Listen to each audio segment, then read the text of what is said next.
तीन चीज लेकर के आती है। क्या? सबसे पहले कथा सुन के क्या करना पड़ेगा? कथा सुन के अपने आप को अर्पण करना पड़ेगा। तेरा तुझको अर्पण। और अर्पण क्या? तन मन धन सब तेरा। अर्पण कर दिया। अर्पण के बाद अब भागवत जी क्या दिखाएगी? बोले अर्पण हो गया, अब भागवत दर्पण का काम करेगी।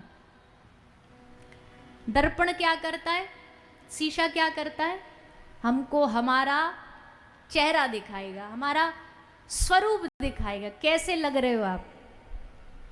आदमी घर से निकलने से पहले एक बार तो शीशा देखता ही है।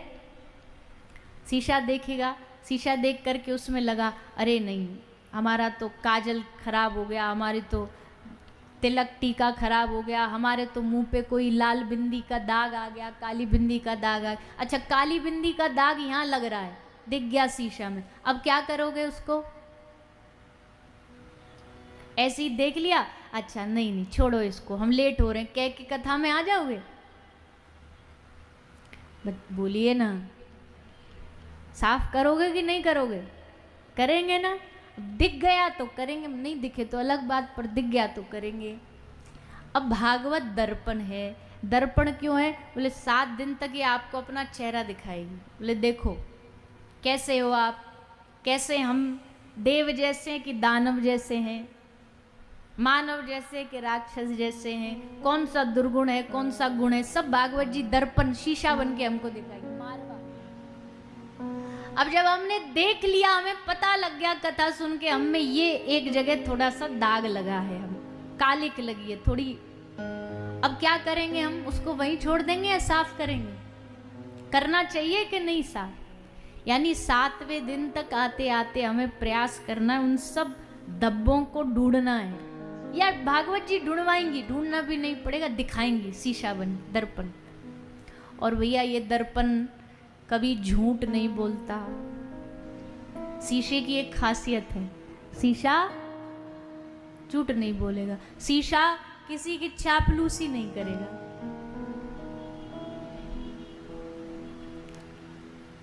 वो कहते ना, एक मैया मेले में गई, बूढ़ी अम्मा मेले में गई, मेले में एक शीशा वाला शीशे बेच रहा था। मैया ने कहा, दिखा 5 रुपया वाला दिखा, उसे 5 रुपया वाला देखा, मैया ने देखा अच्छी नहीं लग रही। 10 रुपया वाला नहीं, 50 वाला, बोले अच्छी नहीं दिख रही इसमें। फिर 5000 तक मैया ने पहुंच गई। मैया ने देखा कि किसी में भी अच्छी नहीं लग रही, तो दुकान वाले से बोले, भैया कैसे दर्पण रखे तूने? आज से 25 साल पहले मैं इसी मेला में आई थी, 1 रुपया का था और इतनी सुंदर दिख रही थी उसमें। तो दुकान वाले ने हंस के कहा, मैया दर्पण तो वही है, पर तेरी शक्ल बदल गई है। दर्पण नहीं बदला, तुम्हारी शक्ल बदली है। 25 साल पहले तुम एकदम जवान बढ़िया दिखती थी, पर अब शीशा झूठ नहीं बोलता, श्रीमद् भागवत जी भी झूठ नहीं बोलती। दर्पण, जब आप अर्पण कर दिया आपने अपने आप को, तब भागवत जी आपको दर्पण बन के दिखाएंगी। और फिर तीसरा आपको क्या करना है? अब आपको करना है समर्पण।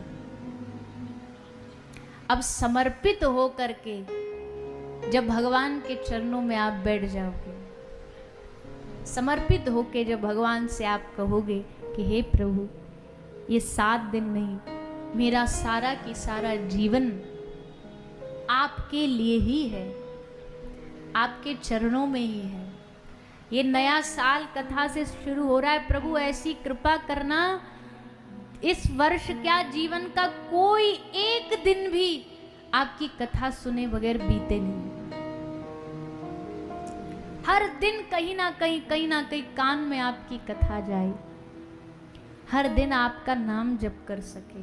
और ये प्रभु आपकी कृपा से ही संभव है, नहीं तो इस मन को पार्टियों में जाना अच्छा लगता है, इसको शादियों में जाना अच्छा लगता है, इसको गलत जगह जाना अच्छा लगता है, और अच्छी जगह कभी आ भी जाता है तो यहाँ आकर के आलस्य घेर लेगा, निद्रा घेर लेगी, कभी मन नहीं लगेगा। तुलसीदास जी कहते हैं कि तुलसी पूरब जन्म से हरि चर्चा न सुहाए, कै सोवे कै लड़भिरे कै घर को चलो जाए। पूर्व के कर्म ऐसे, हमारे पाप वृत्ति ऐसी रहती है, हमारा मन नहीं लगने देती। भजन करने बैठो, भजन में मन नहीं लगता। कथा सुनने बैठो, कथा में मन नहीं लगता।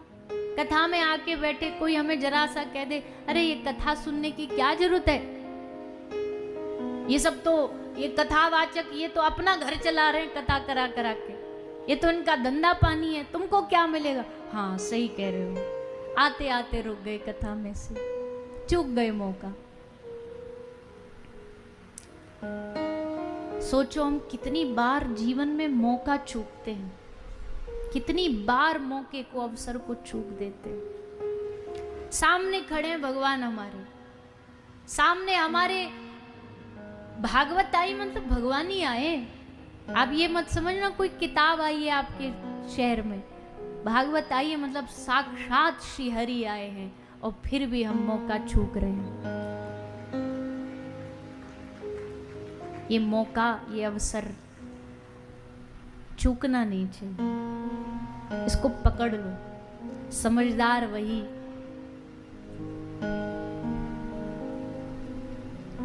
उत्तरायण आएगा ना अभी, पतंग की डोरी किसके हाथ में होती है, हमारे अपने हाथ में होती है। जब पतंग की डोरी हमारे अपने हाथ में है तो जीवन की डोरी अपने हाथ में क्यों नहीं है। जीवन की डोरी किसको दे रखी है। मन कर रहा है कि हम कथा सत्संग में जाएं, पर किसी ने हमसे जरा कह दिया नहीं आज तो वहां चल, आज तो हमारे यार की शादी है वहां चल, फिसल गए। हम ये नहीं कह रहे कि नहीं जाना चाहिए, जाओगे तो है, पर ये भगवान परीक्षा लेते हैं। जब आपको उनकी कथा मिल रही हो या वृंदावन या धाम जाने का मौका मिल रहा हो, ऐसे समय में कुछ ना कुछ बीज डाल देंगे, फिर देखेंगे अब देखता हूं इसमें से क्या चुनता है। बच्चों को नहीं, सामने जब पहले एक वो होती थी, ये एक परंपरा होती थी, छोटे बच्चे के सामने एक तरफ पैसा रखते थे, एक तरफ माला या भागवत जी ऐसा कुछ रखते कि चुनने से पता लगेगा ये कैसा बनेगा, और दोनों को छोड़ देते थे सामने। फिर बच्चा अगर जाके पैसे को पकड़े तो मतलब धन लोभी बनेगा, और अगर एक तरफ भागवत जी रखी हो, ग्रंथ रखा हो, उसको पकड़े मतलब भक्त बनेगा। तो ये मौका हम सबके पास भी होता है। ये बहाने हैं सब लोगों के, भाई ये बात समझ लीजिएगा, ये सब बहाने, कोरे बहाने हैं। हम तो करना चाहते हैं भजन, हम तो कथा सुनना चाहते हैं, पर हमारे पास तो मौका नहीं, हमारे पास तो समय नहीं। किसके पास समय नहीं होता है,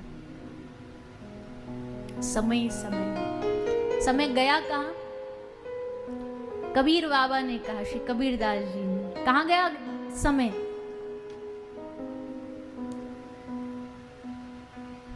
बाल अवस्था खेल